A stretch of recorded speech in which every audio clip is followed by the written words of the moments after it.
Hi, welcome to another Retronaut video. So in this video, we're not actually going to talk about the system that we see in front of us today. This is the very famous Atari VCS.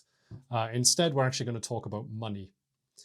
So in the late 1970s and early 1980s, the UK was going through a very bad economic situation. Now, to be fair, this situation was not just limited to the UK. There had been issues with the price of oil skyrocketing, and this had affected the global economy. But I think the UK was affected more than most countries.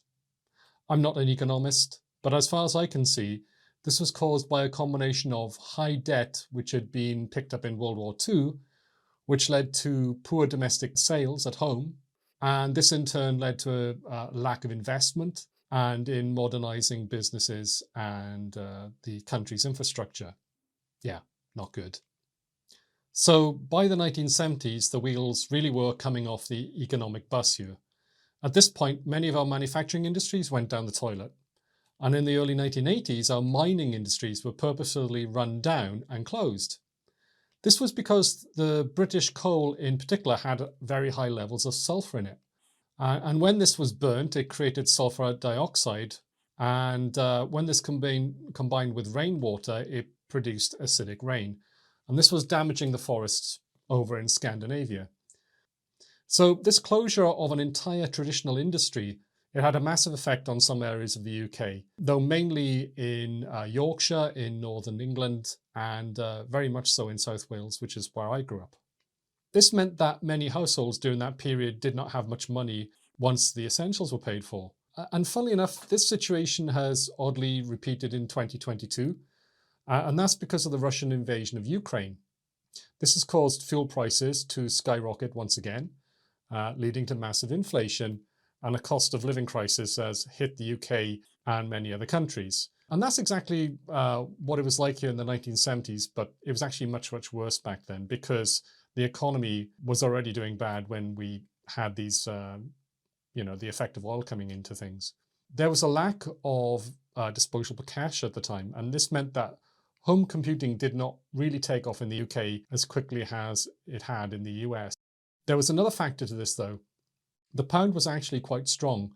In buying terms, it was worth roughly twice as much as the dollar. It still actually had quite a lot of buying power. However, the world was a lot less globalized back then. And what this meant was that when products were exported from the USA to the UK, the dollar price was often carried over directly and it became the UK price.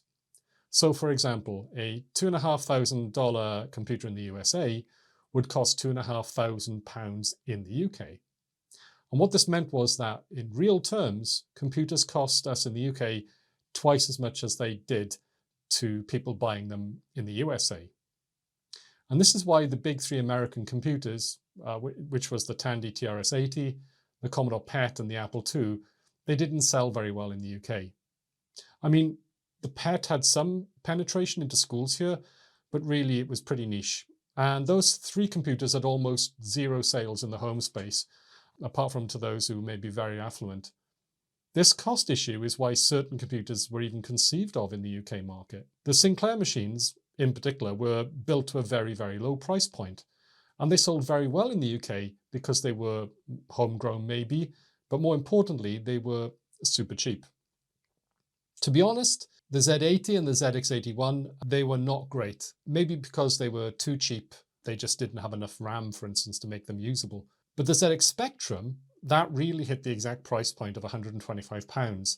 And this was a price that many working families could actually afford.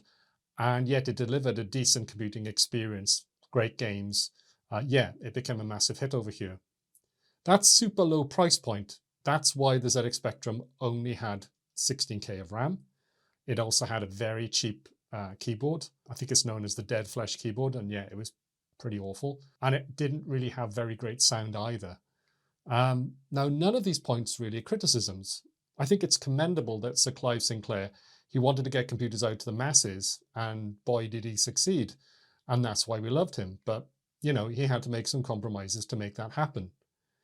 Now, my own first computer, that cost me £200, a lot more than a Spectrum.